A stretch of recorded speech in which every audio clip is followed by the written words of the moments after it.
ಯೇಸು ಕ್ರಿಸ್ತನ ಪರಿಶುದ್ಧ ನಾಮದಲ್ಲಿ ತಮ್ಮೆಲ್ಲರನ್ನ ವಂದಿಸುತ್ತಾ ಈ ಅವಕಾಶವನ್ನು ನೀಡಿದಂಥ ದೇವರಿಗೆ ನಾನು ಮೊದಲನೇದಾಗಿ ಕೃತಜ್ಞತೆಗಳನ್ನು ಸಲ್ಲಿಸುವಂಥವನಾಗಿದ್ದೇನೆ. ಅದೇ ರೀತಿಯಲ್ಲಿ ಬಿಗ್ ಜೆ ಮಾಧ್ಯಮದವರಿಗೂ ಕೂಡ ನಾನು ಉಪಕಾರಗಳನ್ನು ತಿಳಿಸುವಂಥವನಾಗಿದ್ದೇನೆ. ವಾಕ್ಯವನ್ನು ಆಲಿಸುವ ಮುನ್ನ ನಾವಿರುವಂಥ ಸ್ಥಳದಲ್ಲಿಯೇ ತಲೆಬಾಗಿ ಪ್ರಾರ್ಥನೆ ಮಾಡೋಣ.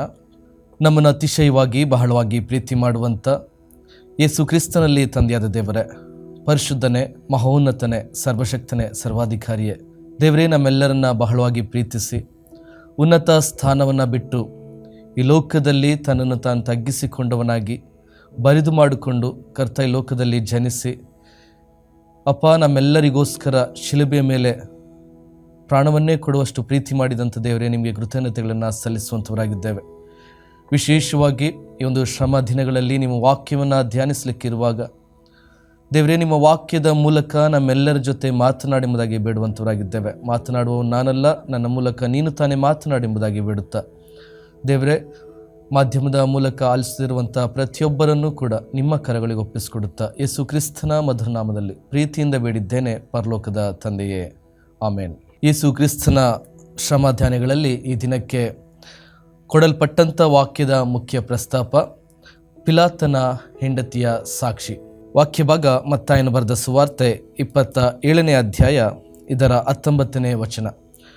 ವಾಕ್ಯವು ಹೀಗೆ ಬರೆಯಲ್ಪಟ್ಟಿದೆ: ಇದಲ್ಲದೆ ಅವನು ನ್ಯಾಯಾಸನದಲ್ಲಿ ಕೂತಿರುವಾಗ ಅವನ ಹೆಂಡತಿಯು, ನೀನು ಆ ಸತ್ಪುರುಷನ ಗೊಡವೆಗೆ ಹೋಗಬೇಡ, ಅವನ ದೆಸೆಯಿಂದ ಈ ಹೊತ್ತು ಕನಸಿನಲ್ಲಿ ಬಹಳ ತೊಂದರೆಪಟ್ಟೆನು ಎಂದು ಅವನ ಬಳಿಗೆ ಹೇಳಿ ಕಳುಹಿಸಿದಳು ಎಂಬುದಾಗಿ. ಮತ್ತೊಂದು ಆವರ್ತಿ ನಾನು ಓದ್ತೇನೆ.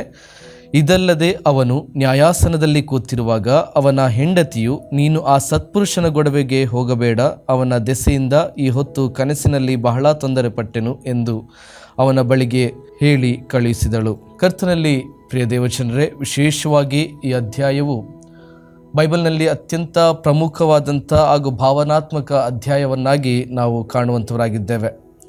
ಯಾಕೆಂದರೆ ಈ ಒಂದು ಮತ್ತಾಯನ ಬರೆದ ಸುವಾರ್ತೆ 27ನೇ ಅಧ್ಯಾಯದಲ್ಲಿ ನಾವು ಗಮನಿಸುವುದಾದರೆ, ಯೇಸು ಕ್ರಿಸ್ತನನ್ನು ಆತನ ಒಂದು ಶ್ರಮೆ, ಹಿಂಸೆ, ಶಿಲುಬೆಗೆ ಹಾಕುವಂಥ ಸಂದರ್ಭ, ಆತನ ಮರಣ, ಸಮಾಧಿಯ ಬಗ್ಗೆಯೂ ಕೂಡ ವಿವರಿಸುವುದನ್ನು ನಾವು ಈ ಒಂದು ಅಧ್ಯಾಯದಲ್ಲಿ ನಾವು ಗಮನಿಸುವಂಥವರಾಗಿದ್ದೇವೆ. ಆದ್ದರಿಂದ ಈ ಒಂದು ಅಧ್ಯಾಯವು ಬಹಳ ಪ್ರಾಮುಖ್ಯವಾದದ್ದು. ಈ ಅಧ್ಯಾಯದಲ್ಲಿ ಯೇಸು ಕ್ರಿಸ್ತನು ಮಾನವರ ರಕ್ಷಣೆಗಾಗಿ ಸ್ವಯಂ ಇಚ್ಛೆಯಿಂದ ಅನುಭವಿಸಿದಂಥ ನೋವನ್ನು ತೋರಿಸುವಂಥದ್ದಾಗಿರ್ತದೆ.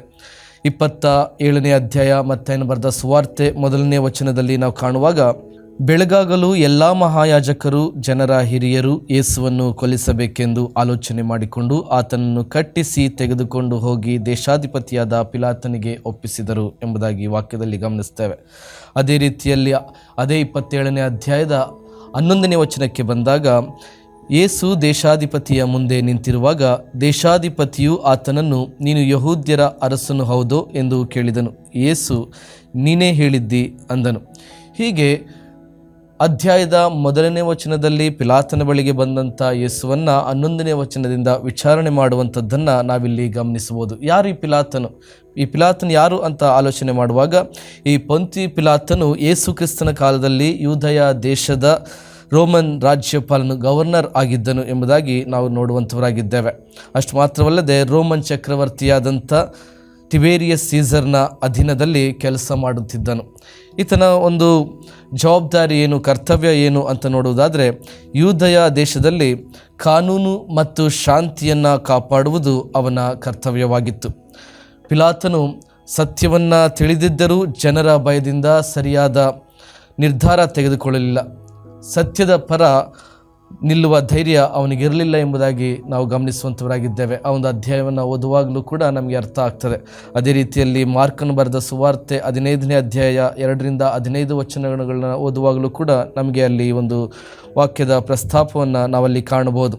ಕರ್ತನಲ್ಲಿ ಪ್ರಿಯರೇ, ಅದೇ ರೀತಿಯಲ್ಲಿ ಆದರೆ ಪಿಲಾತನ ಹೆಂಡತಿಯು ಯೇಸುವಿನ ವಿಷಯವಾಗಿ ಧೈರ್ಯವಾಗಿ ನ್ಯಾಯಾಸನದಲ್ಲಿ ಕೂತಿರುವಾಗ ಹೋಗಿ ಮಾತನಾಡುವಂಥದ್ದನ್ನು ನಾವು ಗಮನಿಸುವಂಥವರಾಗಿದ್ದೇವೆ. ಯಾರು ಈ ಪಿಲಾತನ ಹೆಂಡತಿ?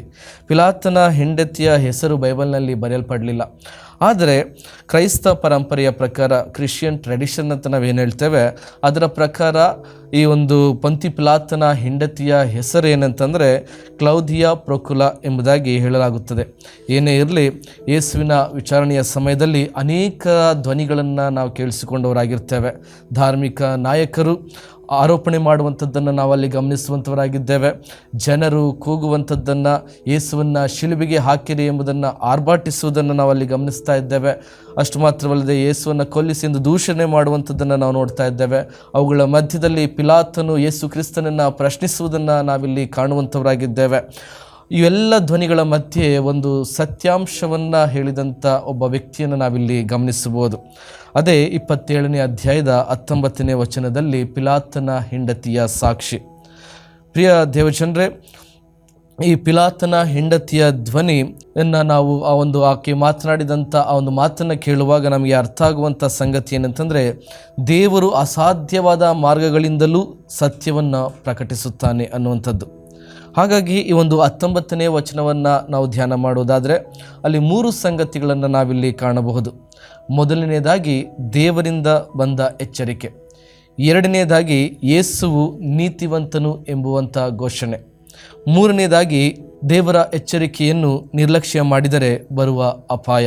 ಪ್ರಿಯ ದೇವಜನರೇ, ಮೊದಲನೇದಾಗಿ ದೇವರಿಂದ ಬಂದ ಎಚ್ಚರಿಕೆ. ಪಿಲಾತನ ಹೆಂಡತಿ ಯೇಸುವಿನ ವಿಷಯದಲ್ಲಿ ಒಂದು ಮಾತನ್ನು ಹೇಳ್ತಾ ಇದ್ದಾಳೆ 19ನೇ ವಚನದಲ್ಲಿ. ಏನಂತಂದರೆ, ಕನಸಿನಲ್ಲಿ ಆಕೆಯು ಬಹಳ ತೊಂದರೆ ಪಟ್ಟಳು. ಯಾರ ವಿಷಯವಾಗಿ? ಯೇಸುವಿನ ವಿಷಯದಲ್ಲಿ ಎಂಬುದಾಗಿ ಅಲ್ಲಿ ವಾಕ್ಯದಲ್ಲಿ ನಾವು ನೋಡ್ತೇವೆ.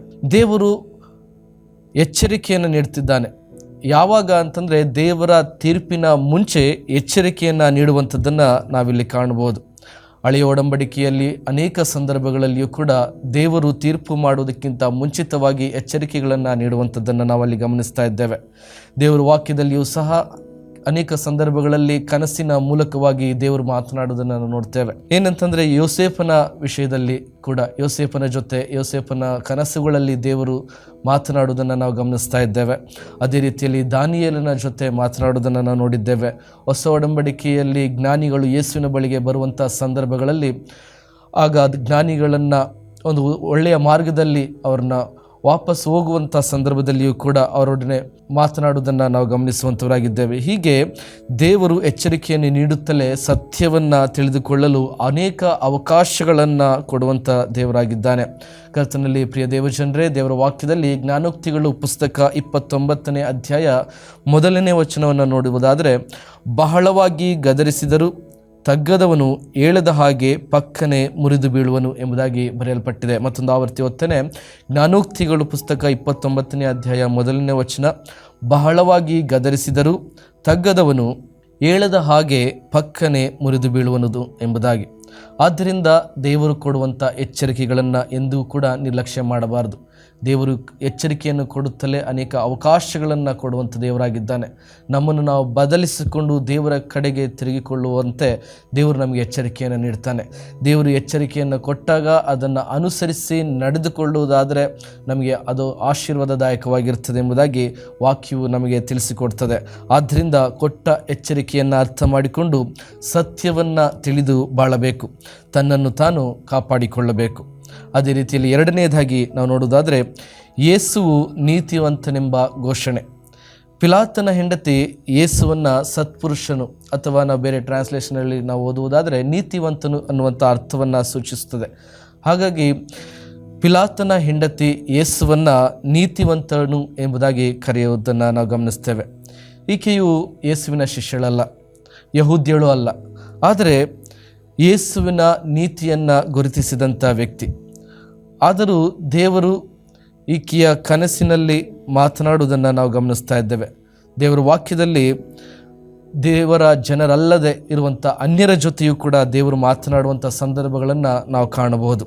ಬೈಬಲ್ನಲ್ಲಿ ಆದಿಕಾಂಡ ಪುಸ್ತಕ 41ನೇ ಅಧ್ಯಾಯದಲ್ಲಿ ಫರೋಹನ ಕನಸಿನಲ್ಲಿ ಮಾತನಾಡುವುದನ್ನು ನಾವು ಗಮನಿಸ್ತಾ ಇದ್ದೇವೆ. ಅದೇ ರೀತಿಯಲ್ಲಿ ಅರಣ್ಯಕಾಂಡ ಪುಸ್ತಕ 22ನೇ ಅಧ್ಯಾಯ 27ರಿಂದ 35ನೇ ವಚನವನ್ನು ಓದುವಾಗ ಅಲ್ಲಿ ಪ್ರವಾದಿಯಾದಂಥ ಬಾಲಾಮನ ಜೊತೆ ಮಾತನಾಡುವುದನ್ನು ಕೂಡ ನಾವಲ್ಲಿ ಗಮನಿಸಬಹುದು. ಅದೇ ರೀತಿಯಲ್ಲಿ ದಾನಿಯೇಲನ ಪ್ರವಾದನೆ ಪುಸ್ತಕ 2ನೇ ಅಧ್ಯಾಯ ಮತ್ತು 4ನೇ ಅಧ್ಯಾಯದಲ್ಲಿ ನೋಡುವಾಗ ಬಬುಲೋನಿನ ಅರಸನಾದಂಥ ನೆಬುಕದ್ನೆಜರನ ಜೊತೆ ಮಾತನಾಡುವುದನ್ನು ನಾವು ಗಮನಿಸ್ತೇವೆ. ದೇವರು ಈ ಜನರೊಟ್ಟಿಗೆ ಮಾತನಾಡ್ತಾ ಇದ್ದಾನೆ ಅಂತಂದರೆ ದೇವರು ತನ್ನ ಸತ್ಯವನ್ನು ಲೋಕಕ್ಕೆ ಪ್ರಕಟಿಸುವಂಥ ದೇವರಾಗಿದ್ದಾನೆ. ತನ್ನ ಕಾರ್ಯವನ್ನು ಮಾಡಲು ದೇವರು ಯಾರನ್ನು ಬೇಕಾದರೂ ಉಪಯೋಗಿಸಿಕೊಳ್ತಾನೆ ಅನ್ನುವಂಥ ಸಂಗತಿಯನ್ನು ನಾವಿಲ್ಲಿ ಕಾಣಬಹುದು. ಅದೇ ರೀತಿಯಲ್ಲಿ ಹೊಸ ಒಡಂಬಡಿಕೆಯಲ್ಲಿಯೂ ಕೂಡ ನಾವು ಕೆಲವು ಸಂದರ್ಭಗಳನ್ನು ನೋಡುವಾಗ ಯೇಸುವನ್ನು ನೀತಿವಂತನು ಎಂಬುದಾಗಿ ಹೇಳಿದಂಥ ಜನರನ್ನು ನಾವು ಕಾಣಬಹುದು. ಅಷ್ಟು ಮಾತ್ರವಲ್ಲದೆ ಹೊಸ ಒಡಂಬಡಿಕೆಯಲ್ಲಿಯೂ ಕೂಡ ನಾವು ಅಪೊಸ್ತಲರ ಕೃತ್ಯಗಳು 10ನೇ ಅಧ್ಯಾಯ 1ರಿಂದ 6ನೇ ವಚನದಲ್ಲಿ ನಾವು ನೋಡುವಾಗ ಶತಾಧಿಪತಿಯಾದಂಥ ಕೊರ್ನೇಲ್ಯನ ಜೊತೆ ಮಾತನಾಡುವಂಥದ್ದನ್ನು ನಾವು ಅಲ್ಲಿ ಗಮನಿಸ್ತಾ ಇದ್ದೇವೆ. ದೇವರು ತನ್ನ ಕಾರ್ಯವನ್ನು ನಿರ್ವಹಿಸಲು ಯಾರನ್ನು ಬೇಕಾದರೂ ಉಪಯೋಗಿಸ್ಕೊಳ್ತಾನೆ ಅನ್ನೋದಕ್ಕೆ ಒಂದು ಮಾದರಿ, ಒಂದು ಸಾಕ್ಷಿ ಅಥವಾ ಒಂದು ಉದಾಹರಣೆಯಾಗಿ ನಾವು ಈ ಜನರನ್ನು ನಾವು ನೋಡಬಹುದು. ಅಷ್ಟು ಮಾತ್ರವಲ್ಲದೆ ಪಿಲಾತನು ಸಹಿತವಾಗಿ ಮಾರ್ಕನು ಬರೆದ ಸುವಾರ್ತೆ 23ನೇ ಅಧ್ಯಾಯ 14ನೇ ವಚನದಲ್ಲಿ ನಾವು ಓದುವುದಾದರೆ, ಪಿಲಾತನು ಕೂಡ ಮೊದಲಿಗೆ ಒಪ್ಪಿಕೊಳ್ತಾನೆ, ಇವನಲ್ಲಿ ಒಂದು ತಪ್ಪಾದರೂ ನನಗೆ ಕಾಣಲಿಲ್ಲ ಎಂಬುದಾಗಿ ಹೇಳುವಂಥವನಾಗಿದ್ದಾನೆ.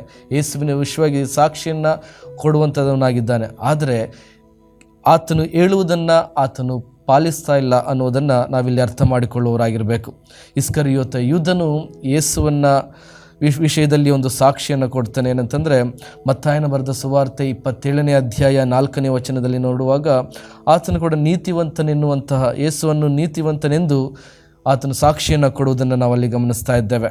ಅಷ್ಟು ಮಾತ್ರವಲ್ಲದೆ ಯೇಸುವನ್ನು ಸಮಾಧಿಗೆ ಇಡಲ್ಪಟ್ಟ ನಂತರ ಮತ್ತಾಯನ ಬರೆದ ಸುವಾರ್ತೆ 27ನೇ ಅಧ್ಯಾಯ, ಇದೇ ಅಧ್ಯಾಯದಲ್ಲಿ ನಾವು 54ನೇ ವಚನದಲ್ಲಿ ನಾವು ಅಲ್ಲಿ ಗಮನಿಸಿದರೆ, ಶತಾಧಿಪತಿಯು ಮತ್ತು ಅವನ ಸಂಗಡ ಯೇಸುವನ್ನು ಕಾಯುತ್ತಿದ್ದವರು ಭೂಕಂಪವನ್ನು ನಡೆದ ಸಂಗತಿಗಳನ್ನು ನೋಡಿ ಬಹಳ ಹೆದರುಕೊಂಡು ನಿಜವಾಗಿ ಈತನು ದೇವಕುಮಾರನಾಗಿದ್ದನು ಅಂದರು. ಕರ್ತನಲ್ಲಿ ಪ್ರಿಯರೇ, ಈ ಒಂದು ವ್ಯಕ್ತಿಗಳನ್ನು ನೋಡುವಾಗ ಇದರಲ್ಲಿ ಅನೇಕರು ಅನ್ಯರು ಎಂಬುದಾಗಿ ನಾವು ನೋಡುವಂಥವರಾಗಿದ್ದೇವೆ. ಯೇಸುವಿನ ಕಾಲದಲ್ಲಿ ವಾಕ್ಯವನ್ನು ತಿಳಿದಂಥ ಅನೇಕರನ್ನು ನಾವು ಗಮನಿಸ್ಬೋದು. ಫರಿಸಾಯರನ್ನು, ಸದ್ದುಕಾಯರನ್ನು, ಯಾಜಕರನ್ನು, ಮಹಾಯಾಜಕರನ್ನು, ಧರ್ಮೋಪದೇಶಕರನ್ನು, ಶಾಸ್ತ್ರಿಗಳನ್ನು, ಇವರೆಲ್ಲರನ್ನು ನಾವು ಗಮನಿಸುವುದಾದರೆ ಹಳೆಯ ಒಡಂಬಡಿಕೆಯನ್ನು ಬಹಳವಾಗಿ ಧ್ಯಾನ ಮಾಡಿ ತಿಳಿದುಕೊಂಡಂಥ ಜ್ಞಾನಿಗಳೆಂಬುದಾಗಿ ಹೇಳಬಹುದು. ಆದರೆ ಆ ಶಾಸ್ತ್ರಗಳು, ಆ ಒಂದು ಹಳೆಯ ಒಡಂಬಡಿಕೆಯ ಧರ್ಮಶಾಸ್ತ್ರವು ಹೇಳುವಂಥ ವಿಷಯವು ಅವೆಲ್ಲವೂ ಕೂಡ ಯೇಸುವಿಗೆ ಸಂಬಂಧಪಟ್ಟದ್ದು ಅನ್ನುವಂಥ ಸಂಗತಿಯನ್ನು ಅರ್ಥ ಮಾಡಿಕೊಳ್ಳದೆ ಅವರು ಅಂಧಕಾರದಲ್ಲಿಯೇ ಉಳಿದು ಬಿಟ್ಟರೆಂಬುದಾಗಿ ನಾವು ಗಮನಿಸುವಂಥವರಾಗಿದ್ದೇವೆ. ಅನೇಕ ಸಂದರ್ಭಗಳಲ್ಲಿ ಅವರು ತಮ್ಮ ಅಧಿಕಾರವನ್ನು ಕಾಪಾಡಿಕೊಳ್ಳುವುದಕ್ಕೋಸ್ಕರ ಜನರ ಮೆಚ್ಚುಗೆಯನ್ನು ನೋಡುತ್ತಾ ತಮ್ಮನ್ನು ತಾವು ಮೋಸ ಮಾಡಿಕೊಂಡರೆಂಬುದಾಗಿ ವಾಕ್ಯದಲ್ಲಿ ನಾವು ಗಮನಿಸುವಂಥವರಾಗಿದ್ದೇವೆ. ಕರ್ತನಲ್ಲಿ ಪ್ರಿಯ ದೇವಜನರೇ, ಇವತ್ತಿನ ದಿನ ನಾವು ಈ ಲೋಕದಲ್ಲಿ ಬದುಕುವವರಾಗಿದ್ದೇವೆ. ಈ ಲೋಕದಲ್ಲಿ ನಾವು ಪ್ರತಿನಿತ್ಯದ ಜೀವನದಲ್ಲಿ ಅನೇಕ ಸಂಗತಿಗಳನ್ನು ನಾವು ತಿಳಿದುಕೊಳ್ತಾ ಇದ್ದೇವೆ, ನೋಡುವಂಥವರಾಗಿದ್ದೇವೆ. ಆದರೆ ಎಲ್ಲ ವಿಷಯಗಳನ್ನು ಅರ್ಥ ಮಾಡಿಕೊಳ್ಳುವಾಗ ದೇವರು ನಮಗೆ ಕೊಡಲ್ಪಟ್ಟಂಥ 66 ಪುಸ್ತಕಗಳ ಈ ಗ್ರಂಥವನ್ನು ಓದುವಾಗ ನಮಗೆ ಏನು ಅರ್ಥ ಆಗ್ತದೆ, ಯಾವುದನ್ನು ನಾವು ಅಳವಡಿಸಿಕೊಳ್ತಾ ಇದ್ದೇವೆ, ಯಾವ ವಾಕ್ಯ ನಮ್ಮೊಂದಿಗೆ ಮಾತನಾಡುವಾಗ ನಾವು ಅದನ್ನು ಅರ್ಥ ಮಾಡಿಕೊಂಡು ಅದರಂತೆ ನಡೆದುಕೊಳ್ತಾ ಇದ್ದೇವೆಯೋ ಇಲ್ಲವೋ ಅನ್ನುವಂಥದ್ದನ್ನು ಕೂಡ ನಾವು ಪರೀಕ್ಷೆ ಮಾಡಿಕೊಳ್ಳುವವರಾಗಿರಬೇಕು. ಯಾಕೆಂದರೆ ಹಳೆಯ ಒಡಂಬಡಿಕೆಯಲ್ಲಿ, ಪ್ರವಾದನೆ ಪುಸ್ತಕಗಳಲ್ಲೆಲ್ಲವೂ ಕೂಡ ದೇವರು ಅನೇಕ ಅವಕಾಶಗಳನ್ನು ತನ್ನ ಜನರಿಗೆ ಕೊಡುವುದನ್ನು ನಾವು ಗಮನಿಸ್ತಾ ಇದ್ದೇವೆ. ಪ್ರವಾದಿಗಳ ಮೂಲಕ ದೇವರು ಮಾತನಾಡುವುದನ್ನು ನಾವು ಗಮನಿಸ್ತಾ ಇದ್ದೇವೆ. ಮಾತನಾಡಿದಗಳು ದೇವರ ಕಡೆಗೆ ತಿರುಗಿಕೊಳ್ಳಿರಿ ಅನ್ನುವಂಥ ಸಂದೇಶವನ್ನು ಅನೇಕ ಸಂದರ್ಭಗಳಲ್ಲಿ ನಾವು ನೋಡ್ತಾ ಇದ್ದೇವೆ. ಆದರೆ ಅನೇಕ ಜನರು ದೇವರ ಕಡೆಗೆ ತಿರುಗಿಕೊಳ್ಳದೆ ತಮ್ಮ ಜೀವನವನ್ನು ಈ ಲೋಕದಲ್ಲಿಯೇ ನಾಶ ಮಾಡಿಕೊಂಡರೆಂಬುದಾಗಿ ನಾವು ವಾಕ್ಯದಲ್ಲಿ ಗಮನಿಸಬಹುದು. ಆದ್ದರಿಂದ ಕರ್ತನಲ್ಲಿ ಪ್ರಿಯ ದೇವಜನರೇ, ದೇವರ ವಾಕ್ಯವು ಇವತ್ತಿನ ದಿನ ನಮಗೆ ನೀಡುವಂಥ ಈ ಸಂದೇಶವನ್ನು ನಾವು ನೆನಪು ಮಾಡಿಕೊಳ್ಳೋಣ. ಇವತ್ತಿನ ದಿನದಲ್ಲಿ ಕೊಡುವಂಥ ಈ ಒಂದು ವಾಕ್ಯ ಸಂದೇಶದಲ್ಲಿ ನಾವು ಅರ್ಥ ಮಾಡಿಕೊಳ್ಳುವಂಥ ಸಂದೇಶ ಏನಂತಂದರೆ, ಯೇಸುವು ಪಾಪವನ್ನು ತಿಳಿಯದವನು, ಅಂದರೆ ಪಾಪರಹಿತನು. ಆತನು ತನ್ನ ಪಾಪಕ್ಕಾಗಿ ಅಲ್ಲ, ನಮ್ಮ ಪಾಪಕ್ಕಾಗಿ ಸತ್ತನು. ಆತನು ನೀತಿವಂತನಾದ್ದರಿಂದಲೇ ನಮ್ಮನ್ನು ಪಾಪದಿಂದ ರಕ್ಷಿಸಿದನು ಎಂಬುದಾಗಿ. ಪ್ರಿಯ ದೇವಜನರೇ, ಮೂರನೇದಾಗಿ ದೇವರ ಎಚ್ಚರಿಕೆಯನ್ನು ನಿರ್ಲಕ್ಷ್ಯ ಮಾಡಿದರೆ ಬರುವ ಅಪಾಯವನ್ನು ನಾವು ಗಮನಿಸುವ. ದೇವರ ಎಚ್ಚರಿಕೆಯನ್ನು ನಿರ್ಲಕ್ಷ್ಯ ಮಾಡಿದರೆ ಬರುವಂಥ ಅಪಾಯವು. ಪಿಲಾತನು ಎಚ್ಚರಿಕೆಯನ್ನು ಪಡೆದ, ಆದರೆ ಅದನ್ನು ಅನುಸರಿಸಲಿಲ್ಲ. ಅವನು ಸತ್ಯಕ್ಕಿಂತ ಜನರ ಮಾತನ್ನು ಕೇಳಿದ. ತನ್ನ ಅಧಿಕಾರವನ್ನು ಉಳಿಸಿಕೊಳ್ಳುವುದಕ್ಕೋಸ್ಕರ ಜನರಿಗೆ ಯೇಸುವನ್ನು ಒಪ್ಪಿಸಿದ. ಅಷ್ಟು ಮಾತ್ರವಲ್ಲದೆ ಶಿಲುಬೆಗೆ ಹಾಕುವುದಕ್ಕೆ ಯೇಸುವನ್ನು ಒಪ್ಪಿಸಿಕೊಡುವುದನ್ನು ನಾವು ನೋಡ್ತಾ ಇದ್ದೇವೆ. ಆತನಿಗೆ ಗೊತ್ತಿತ್ತು ಯೇಸು ನಿರ್ದೋಷಿ, ಯೇಸು ನೀತಿವಂತನು. ಅಷ್ಟು ಮಾತ್ರವಲ್ಲದೆ ಪಿಲಾತನ ಹೆಂಡತಿಯು ಬಂದು ಎಚ್ಚರಿಕೆಯನ್ನು ನೀಡಿದಳು. ಆದರೆ ಅವನ ಮನಸ್ಸು ಕಳವಳಗೊಂಡಿತ್ತು. ಆದ್ದರಿಂದ ಯೇಸುವನ್ನು ಶಿಲುಬೆಗೆ ಹಾಕಲು ಒಪ್ಪಿಸುತ್ತಾನೆ ಎಂಬುದಾಗಿ ನಾವು ಗಮನಿಸುವಂಥವರಾಗಿದ್ದೇವೆ. ಸತ್ಯವನ್ನು ತಿಳಿದಿರುವುದಷ್ಟೇ ಸಾಕಾಗುವುದಿಲ್ಲ, ಅದನ್ನು ಅನುಸರಿಸುವಂಥವರಾಗಿರಬೇಕು ಎಂಬುದಾಗಿ ನಮಗೆ ಈ ಒಂದು ಮಾತು ನಮಗೆ ತಿಳಿಸಿಕೊಡ್ತದೆ. ಎಚ್ಚರಿಕೆಯನ್ನು ನೀಡಿದಾಗ ನಾವು ಅದನ್ನು ನಿರ್ಲಕ್ಷ್ಯ ಮಾಡಿದರೆ ಖಂಡಿತವಾಗಿಯೂ ಅದು ನಮಗೆ ಆಶೀರ್ವಾದದಾಯಕವಲ್ಲ. ಆದ್ದರಿಂದ ಸತ್ಯಕ್ಕೋಸ್ಕರ ನಿಂತು ಹೋರಾಡಿ ದೇವರ ಆಶೀರ್ವಾದವನ್ನು ಪಡೆದುಕೊಳ್ಳುವವರಾಗಿರಬೇಕು. ಯಾಕೋಬನ ಪತ್ರಿಕೆ 4ನೇ ಅಧ್ಯಾಯ 17ನೇ ವಚನ ಹೀಗೆ ಬರೆಯಲ್ಪಟ್ಟಿದೆ: ಒಳ್ಳೆಯದನ್ನು ಮಾಡಬೇಕೆಂದು ತಿಳಿದು ಅದನ್ನು ಮಾಡದೇ ಇರುವವನು ಪಾಪಕ್ಕೊಳಗಾಗಿದ್ದಾನೆ ಎಂಬುದಾಗಿ. ಒಳ್ಳೆಯದನ್ನು ಮಾಡಬೇಕೆಂದು ತಿಳಿದು ಅದನ್ನು ಮಾಡದೇ ಇರುವವನು ಪಾಪಕ್ಕೊಳಗಾಗಿದ್ದಾನೆ ಎಂಬುದಾಗಿ ದೇವರ ವಾಕ್ಯವು ನಮಗೆ ತಿಳಿಸಲ್ಪಡ್ತಾ ಇದೆ. ಪ್ರಿಯ ದೇವಜನರೇ, ಪಿಲಾತನ ಹೆಂಡತಿಯ ಸಾಕ್ಷಿ ದೇವರ ಎಚ್ಚರಿಕೆಗೆ ಪ್ರತೀಕವಾಗಿದೆ. ದೇವರು ನಮ್ಮೊಂದಿಗೆ ಹಲವಾರು ರೀತಿಗಳಲ್ಲಿ ಮಾತನಾಡುವುದನ್ನು ನಾವು ಗಮನಿಸುವಂಥವರಾಗಿದ್ದೇವೆ. ದೇವರ ವಾಕ್ಯದ ಮೂಲಕ ನಮ್ಮೊಂದಿಗೆ ದೇವರು ಮಾತನಾಡ್ತಿದ್ದಾನೆ. ದೇವರ ಸೇವಕರುಗಳ ಮೂಲಕ ದೇವರು ನಮ್ಮೊಂದಿಗೆ ಮಾತನಾಡ್ತಿದ್ದಾನೆ. ನಮ್ಮ ಮನಸ್ಸಾಕ್ಷಿಯ ಮೂಲಕ ದೇವರು ನಮ್ಮೊಂದಿಗೆ ಮಾತನಾಡ್ತಿದ್ದಾನೆ. ಕನಸುಗಳ ಮೂಲಕ, ದರ್ಶನಗಳ ಮೂಲಕ, ಅನೇಕ ಸಂದರ್ಭಗಳ ಮೂಲಕವಾಗಿ ದೇವರು ನಮ್ಮೊಂದಿಗೆ ಮಾತನಾಡ್ತಿದ್ದಾನೆ. ಆದರೆ ನಾವು ದೇವರ ಸ್ವರವನ್ನು ಕೇಳುತ್ತಿದ್ದೇವೆಯೋ ಇಲ್ಲವೋ ಅನ್ನುವಂಥದ್ದೇ ಬಹಳ ಪ್ರಾಮುಖ್ಯವಾದಂಥ ಪ್ರಶ್ನೆ. ದೇವರ ವಾಕ್ಯವನ್ನು ನಾವು ಕೇಳುವವರಾದರೆ ಅದು ನಮಗೆ ಆಶೀರ್ವಾದ, ಅದು ನಮಗೆ ನಿತ್ಯ ಜೀವ. ಅಷ್ಟು ಮಾತ್ರವಲ್ಲದೆ ದೇವರು ನಮ್ಮೊಂದಿಗೆ ಮಾತನಾಡುವಂಥ ಈ ಒಂದು ಸಂಗತಿಗಳನ್ನು, ಪಿಲಾತನ ಹೆಂಡತಿಯ ಸಾಕ್ಷಿಯಲ್ಲಿ 3 ಪಾಠಗಳನ್ನು ನಾವು ಇವತ್ತಿನ ದಿನ ಕಲಿಯುವವರಾಗಿದ್ದೇವೆ. ಮೊದಲನೇದಾಗಿ, ದೇವರು ತೀರ್ಪಿನ ಮೊದಲು ಎಚ್ಚರಿಕೆಯನ್ನು ಕೊಡುತ್ತಾನೆ. ಎರಡನೇದಾಗಿ, ಯೇಸುವು ನೀತಿವಂತನು ಅನ್ನುವಂಥದ್ದನ್ನು ವಾಕ್ಯದ ಮೂಲಕ ನಮಗೆ ತಿಳಿಸಿಕೊಡುವಂಥವನಾಗಿದ್ದಾನೆ. ಅಷ್ಟು ಮಾತ್ರವಲ್ಲದೆ ಯೇಸುವೆ ನೀತಿವಂತನು ಎಂಬುದಾಗಿ ಪ್ರತಿಯೊಬ್ಬರು ತಿಳಿದುಕೊಂಡವರಾಗಿರಬೇಕು. ಮೂರನೇದಾಗಿ, ದೇವರ ಧ್ವನಿಯನ್ನು ಕೇಳಿ ವಿಧೇಯರಾಗಿರಬೇಕು. ದೇವರ ಸ್ವರವು ನಮ್ಮೊಂದಿಗೆ ಮಾತನಾಡುವಂಥ ಸಂದರ್ಭದಲ್ಲಿ ಅದನ್ನು ಎಚ್ಚರಿಕೆಯಿಂದ, ಜಾಗರೂಕತೆಯಿಂದ ಅದನ್ನು ಕೇಳಿ ಅದರಂತೆ ನಡೆದುಕೊಳ್ಳುವವರಾಗಿರಬೇಕು. ನಾವು ಹೊಸ ಒಡಂಬಡಿಕೆಯಲ್ಲಿ ನಾವು ನೋಡುವುದಾದರೆ ಇಬ್ರಿಯರಿಗೆ ಬರೆದಂಥ ಪತ್ರಿಕೆ 3ನೇ ಅಧ್ಯಾಯ 15ನೇ ವಚನದಲ್ಲಿ ನಾವು ನೋಡಿದರೆ, ನೀವು ಈ ಹೊತ್ತು ದೇವರ ಶಬ್ದಕ್ಕೆ ಕಿವಿಗೊಟ್ಟರೆ ನಿಮ್ಮ ಹಿರಿಯರು ದೇವರ ಕೋಪವನ್ನೆಬ್ಬಿಸಿದ ಸ್ಥಳದಲ್ಲಿ ಮಾಡಿದಂತೆ ನಿಮ್ಮ ಹೃದಯಗಳನ್ನು ಕಠಿಣ ಮಾಡಿಕೊಳ್ಳಬೇಡಿರಿ ಎಂಬುದಾಗಿ ವಾಕ್ಯವು ಬರೆಯಲ್ಪಟ್ಟಿದೆ. ನೀವು ಈ ಹೊತ್ತು ದೇವರ ಶಬ್ದಕ್ಕೆ ಕಿವಿಗೊಟ್ಟರೆ ನಿಮ್ಮ ಹಿರಿಯರು ದೇವರ ಕೋಪವನ್ನೆಬ್ಬಿಸಿದ ಸ್ಥಳದಲ್ಲಿ ಮಾಡಿದಂತೆ ನಿಮ್ಮ ಹೃದಯಗಳನ್ನು ಕಠಿಣ ಮಾಡಿಕೊಳ್ಳಬೇಡಿರಿ ಎಂಬುದಾಗಿ. ದೇವರ ಸ್ವರವನ್ನು ಕೇಳುವವರಾಗಿರಬೇಕು. ಆತನ ವಾಕ್ಯಕ್ಕೆ ವಿಧೇಯತೆಯುಳ್ಳವರಾಗಿರಬೇಕು. ಆಧ್ಯಾತ್ಮಿಕ ಲಾಭವನ್ನು ಪಡೆದುಕೊಳ್ಳುತ್ತಾ ಆತನು ನೀಡುವಂಥ ಶಾಂತಿ, ಸಮಾಧಾನ ಮತ್ತು ನಿತ್ಯ ಜೀವಕ್ಕೆ ಬಾಧ್ಯಸ್ಥರಾಗಿರಬೇಕು. ದೇವರ ವಾಕ್ಯದಲ್ಲಿ ನಾವು ಗಮನಿಸುವುದಾದರೆ ಯೇಸುವಿನ ಆ ಕಾಲದಲ್ಲಿ ಅನೇಕರನ್ನು, ದೇವರ ವಾಕ್ಯವನ್ನು ತಿಳಿದಂಥ ವ್ಯಕ್ತಿಗಳಾದಂಥ ನಾವು ಫರಿಸಾಯರನ್ನು ನಾವು ಗಮನಿಸ್ತಾ ಇದ್ದೇವೆ. ಫರಿಸಾಯರು ಸಾಧಾರಣ ವ್ಯಕ್ತಿಗಳೇನಲ್ಲ, ಧಾರ್ಮಿಕ ಬೋಧಕರು, ಧರ್ಮಶಾಸ್ತ್ರದ ಬೋಧನೆಯನ್ನು ಮಾಡುವಂಥ ವ್ಯಕ್ತಿಗಳು.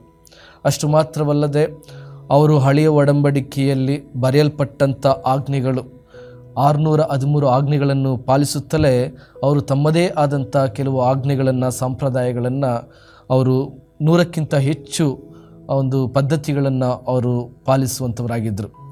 ಅದು ಅಷ್ಟು ಮಾತ್ರವಲ್ಲದೆ ದೇವರ ಜನರ ಮೇಲೆ ಹೆಚ್ಚು ಸುಂಕವನ್ನು ಹಾಕುತ್ತಾ ಅವರು ಜನರಿಗೆ ಒಂದು ಭಾರವನ್ನು ಹಾಕುವಂಥವರಾಗಿದ್ದರು. ದೇವರ ವಿಷಯವಾಗಿ ದೇವರನ್ನು ಹೊರತುಪಡಿಸಿ ಬೇರೆ ಎಲ್ಲ ಕೆಲಸಗಳನ್ನು ಹೆಚ್ಚಾಗಿ ಮಾಡುವಂಥವರಾಗಿದ್ದರು. ಅಷ್ಟು ಮಾತ್ರವಲ್ಲದೆ ಸದ್ದುಕಾಯರನ್ನು ನೋಡುವಾಗ ಇವರು ಕೂಡ ಯೇಸುವಿನ ಕಾಲದಲ್ಲಿ ದೇವಾಲಯದಲ್ಲಿ ಒಂದು ತಮ್ಮ ಯಾಜಕರ ಕೆಲಸಗಳನ್ನು ಮಾಡುವಂಥ ವ್ಯಕ್ತಿಗಳಾಗಿದ್ದರು. ಇವರು ಹಳೆಯ ಒಡಂಬಡಿಕೆಯ ಮೊದಲ 5 ಪುಸ್ತಕಗಳನ್ನು ತಿಳಿದುಕೊಂಡು ಅದರಂತೆ ನಡೆದುಕೊಳ್ಳುವಂಥ ವ್ಯಕ್ತಿಗಳಾಗಿದ್ದರು. ಇವರೆಲ್ಲರೂ ಕೂಡ ಬರೆಯಲ್ಪಟ್ಟಂಥ ಆಜ್ಞೆಗಳನ್ನು ಮಾತ್ರವೇ ಪಾಲಿಸುವಂಥವರಾಗಿದ್ದರು. ಆದರೆ ಪುನರುತ್ಥಾನವನ್ನು ನಂಬುವಂಥವರಲ್ಲ, ದೇವದೂತರನ್ನು ನಂಬುವಂಥವರಲ್ಲ, ಆತ್ಮಗಳ ವಿಷಯದಲ್ಲಿ ಇವರಿಗೆ ನಂಬಿಕೆ ಇರಲಿಲ್ಲ. ಆದರೂ ದೇವರ ವಿಷಯವಾಗಿ ಅನೇಕ ಸಂಗತಿಗಳನ್ನು ತಿಳಿದರೂ ಕೂಡ ನಾವು ಇಂದಿನ ಅಧ್ಯಾಯಗಳನ್ನು ಓದ್ತಾ ಹೋದರೆ ಯೇಸುವನ್ನು ಕೊಲ್ಲುವ ಪ್ರಯತ್ನ, ಯೇಸುವನ್ನು ಸೋಲಿಸುವ ಪ್ರಯತ್ನ ಮಾಡುವಂಥ ಜನರನ್ನಾಗಿ ನಾವು ನೋಡುವಂಥವರಾಗಿದ್ದೇವೆ. ಅದಷ್ಟು ಮಾತ್ರವಲ್ಲದೆ ಧರ್ಮೋಪದೇಶಕರು, ಪ್ರಧಾನ ಯಾಜಕರನ್ನು ನಾವಿಲ್ಲಿ ಗಮನಿಸ್ತಾ ಇದ್ದೇವೆ. ಈ ಜನರೆಲ್ಲರನ್ನೂ ಕೂಡ ನಾವು ಗಮನಿಸುವಾಗ ದೇವರ ವಾಕ್ಯವು ತಿಳಿದಿದ್ದರೂ ಕೂಡ ದೇವರಲ್ಲಿ ನಂಬಿಕೆ ಇಟ್ಟವರಲ್ಲ. ಪ್ರಿಯ ದೇವಜನರೇ, ಇವತ್ತಿನ ದಿನ ದೇವರು ನಮ್ಮೊಂದಿಗೆ ಮಾತನಾಡಿದ್ದಾನೆ. ಪಿಲಾತನ ಹೆಂಡತಿಯ ಸಾಕ್ಷಿಯಾಗಿ ಮತ್ತಾಯನು ಬರೆದ ಸುವಾರ್ತೆ 27ನೇ ಅಧ್ಯಾಯ 19ನೇ ವಚನದಲ್ಲಿ ಆಕೆಯು ಕೊಟ್ಟಂಥ ಸಾಕ್ಷಿ ಒಂದು ಎಚ್ಚರಿಕೆಯಾಗಿ ನಾವು ತೆಗೆದುಕೊಳ್ಳೋಣ. ಅದನ್ನು ಪಾಲಿಸುತ್ತಾ ನಮ್ಮ ಬದುಕನ್ನು ಸುಂದರವಾಗಿ ಬದಲಾಯಿಸಿಕೊಂಡು ದೇವರ ಆಶೀರ್ವಾದಕ್ಕೆ ಪಾತ್ರರಾಗೋಣ. ದೇವರು ಹೀಗಾಗುವಂತೆ ನಮ್ಮೆಲ್ಲರನ್ನ ಆಶೀರ್ವದಿಸಲಿ. ಆಮೇನ್. ತಲೆಬಾಗಿ ಪ್ರಾರ್ಥನೆ ಮಾಡುವ. ಕೃಪಾಸತ್ಯ ಸಂಪೂರ್ಣನೆ, ಪರಿಶುದ್ಧನೆ, ಮಹೋನ್ನತನೆ, ಸರ್ವಶಕ್ತನೆ, ಸರ್ವಾಧಿಕಾರಿಯೇ ದೇವರೇ, ಅಪ್ಪ, ನಿಮ್ಮ ವಾಕ್ಯದ ಮೂಲಕವಾಗಿ ನಮ್ಮೊಂದಿಗೆ ನೀವು ಮಾತನಾಡಿದ್ದೀರಿ. ದೇವರೇ, ಅನ್ಯಳಾದರೂ ಕೂಡ ನೀವು ನೀತಿವಂತರೆಂದು ತಿಳಿದು ಸಾಕ್ಷಿಯನ್ನು ಕೊಟ್ಟಂಥ ಮಹಿಳೆಯ ವಿಷಯದಲ್ಲಿ ದೇವರೇ ನಾವು ಪ್ರಾರ್ಥನೆ ಮಾಡ್ತಿದ್ದೇವೆ. ದೇವರೇ, ನಮ್ಮೆಲ್ಲರ ಬದುಕನ್ನು ಸುಂದರವಾಗಿ ಮಾರ್ಪಡಿಸು. ಈ ಎಚ್ಚರಿಕೆಯನ್ನು ಸ್ವೀಕರಿಸುತ್ತಾ ನಮ್ಮ ಬದುಕನ್ನು ಬದಲಾಯಿಸಿಕೊಳ್ಳಲು ಸಹಾಯ ಮಾಡುವುದಾಗಿ ಬೇಡುವಂತವನಾಗಿದ್ದೇನೆ. ದೇವರೇ, ಮನುಷ್ಯರು ಬಲಹೀನರು. ಆ ಬಲಹೀನತೆಯನ್ನು ತೆಗೆದುಹಾಕಿ ನಿನ್ನ ಬಲವನ್ನು ತುಂಬಿಸು. ನಿನಗೆ ಇಷ್ಟವುಳ್ಳ ಮಕ್ಕಳಾಗಿ ಬದುಕುವುದಕ್ಕಾಗುವಂತೆ ಕೃಪೆ ತೋರು. ನಮ್ಮೆಲ್ಲರನ್ನ ನಿಮ್ಮ ಕರಗಳಿಗೆ ಒಪ್ಪಿಸ್ಕೊಡ್ತೇವೆ. ದೇವರೇ, ಈ ಶ್ರಮ ಧ್ಯಾನಗಳಲ್ಲಿ ಕರ್ತ ನಾವು ಆಲಿಸುವಂಥ ಪ್ರತಿಯೊಂದು ವಾಕ್ಯವೂ ಕೂಡ ನಮ್ಮ ಹೃದಯಗಳಲ್ಲಿ ನಾಟಲ್ಪಡುವಂತೆ ಮುಂದಿನ ದಿನಗಳಲ್ಲಿ ಉತ್ತಮ ಫಲ ಕೊಡುವಾಗಿ ನಮ್ಮೆಲ್ಲರನ್ನ ಆಶೀರ್ವದಿಸೆಂಬುದಾಗಿ ಬಿಡುತ್ತಾ ಸಮಸ್ತವನ್ನು ಮುಂದಿನ ಸಮಯವನ್ನು ನಿಮ್ಮ ಕರಗಳಿಗೆ ಒಪ್ಪಿಸಿಕೊಡುತ್ತಾ ಯೇಸು ಕ್ರಿಸ್ತನ ಮಧುರ ನಾಮದಲ್ಲಿ ಪ್ರೀತಿಯಿಂದ ಬೇಡಿದ್ದೇನೆ ಪರಲೋಕದ ತಂದೆಯೇ, ಆಮೇನ್. ನಾವೆಲ್ಲರೂ ಒಟ್ಟಾಗಿ ಕರ್ತನು ಕಲಿಸಿಕೊಟ್ಟ ಪ್ರಾರ್ಥನೆಯನ್ನು ನಾವು ಮನಸ್ಸಿನಿಂದ ಆರಿಕೆ ಮಾಡೋಣ. ಪರಲೋಕದಲ್ಲಿರುವ ನಮ್ಮ ತಂದೆಯೇ, ನಿನ್ನ ನಾಮವು ಪರಿಶುದ್ಧವೆಂದೆಣಿಸಲ್ಪಡಲಿ, ನಿನ್ನ ರಾಜ್ಯವು ಬರಲಿ, ನಿನ್ನ ಚಿತ್ತವು ಪರಲೋಕದಲ್ಲಿ ನೆರವೇರುವ ಪ್ರಕಾರ ಭೂಲೋಕದಲ್ಲಿಯೂ ನೆರವೇರಲಿ. ನಮ್ಮ ಅನುದಿನದ ಆಹಾರವನ್ನು ಇವತ್ತು ದಯಪಾಲಿಸು. ನಮಗೆ ತಪ್ಪು ಮಾಡಿದವರನ್ನು ನಾವು ಕ್ಷಮಿಸಿದಂತೆ ನಮ್ಮ ತಪ್ಪುಗಳನ್ನು ಕ್ಷಮಿಸು. ನಮ್ಮನ್ನು ಶೋಧನೆಯೊಳಗೆ ಸೇರಿಸದೆ ಕೇಡಿಂದ ನಮ್ಮನ್ನು ತಪ್ಪಿಸು. ಯಾಕೆಂದರೆ ರಾಜ್ಯವು, ಬಲವು, ಮಹಿಮೆಯು ಸದಾಕಾಲವು ನಿನ್ನವೇ. ಆಮೇನ್. ವಿಶ್ವಾಸದಿಂದ ದೇವರ ಆಶೀರ್ವಾದವನ್ನು ಹೊಂದಿಕೊಳ್ಳೋಣ. ತಂದೆ, ಮಗ, ಪವಿತ್ರಾತ್ಮನಾಗಿರುವ ತ್ರೈಕ ದೇವರ ಆಶೀರ್ವಾದ ಇಂದಿಗೂ ಎಂದಿಗೂ ಸದಾಕಾಲವು ನೆಲೆಯಾಗಿರಲಿ. ಆಮೇನ್. ಸುವಾರ್ತೆ ತಲುಪದ ಊರು ಇರಲೇಬಾರದು, ಸಭೆಯೂ ಇಲ್ಲದ ಗ್ರಾಮ ಇರಬಾರದೆಲ್ಲಿಯೂ. ಸುವಾರ್ತೆ ತಲುಪದ ಊರು ಇರಲೇಬಾರದು, ಸಭೆಯೂ ಇಲ್ಲದ ಗ್ರಾಮ ಇರಬಾರದೆ